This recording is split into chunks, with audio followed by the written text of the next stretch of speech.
Does swearing hold any symbolic meaning, explaining why it is avoided by Christians? Put another way, is there a common pattern between swearing to make people laugh versus swearing out of anger?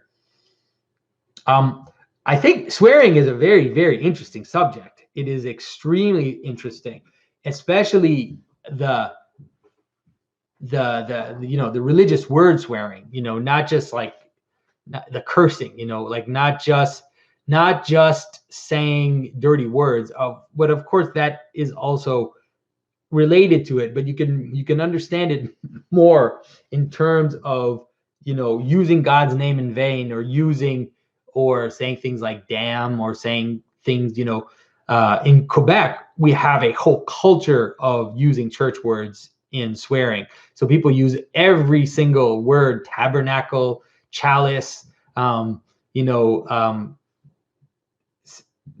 it's like sacristy. They use the word, it's like every single thing in a church, and of course they'd use the name of Christ, and in English you have people use the name of the Mother of God in vain, you would say.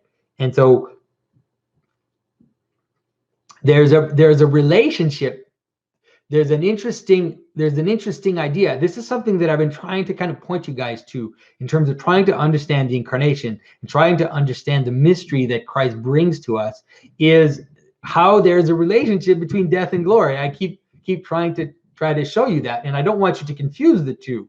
I don't want you to think that death and glory, if you're in the world of death, that's not good. It's bad. It's very bad. But you have to understand the way that people kind of flip out of it, the way that Christ kind of brought us out of death through death is something which you see happen at all kind of levels. In my last video, I talked about, the relationship between the Ark of the Covenant and this kind of weird groin cancer that was developed in these growths in the hidden parts that were developed by the Israelites, and how they had to make golden hemorrhoids, golden aspects and mice and return the ark to the temple in order to kind of be healed from their disease. It's all related. And so the idea that when you are in a moment of passion, when you're in a moment where meaning breaks down and you lack words to let's say you lack words to express what is happening, then you would use these church words in a distorted and perverse way, because there's this weird relationship between the lowest and the highest.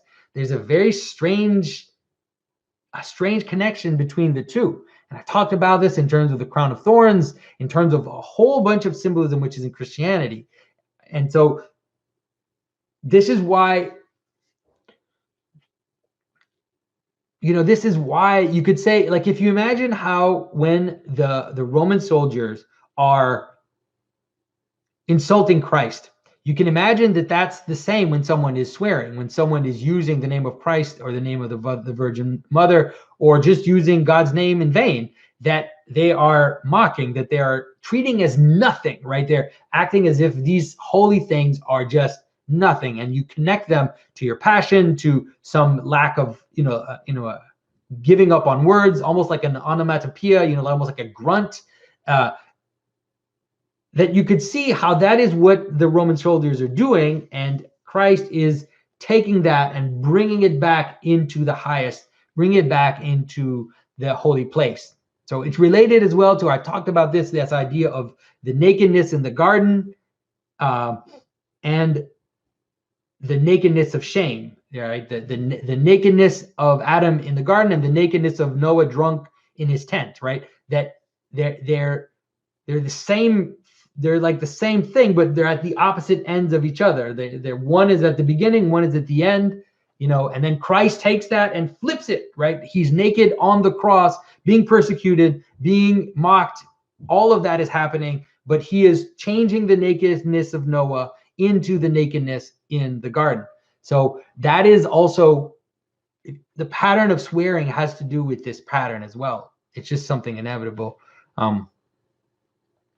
So don't swear, guys. It's not good for your soul.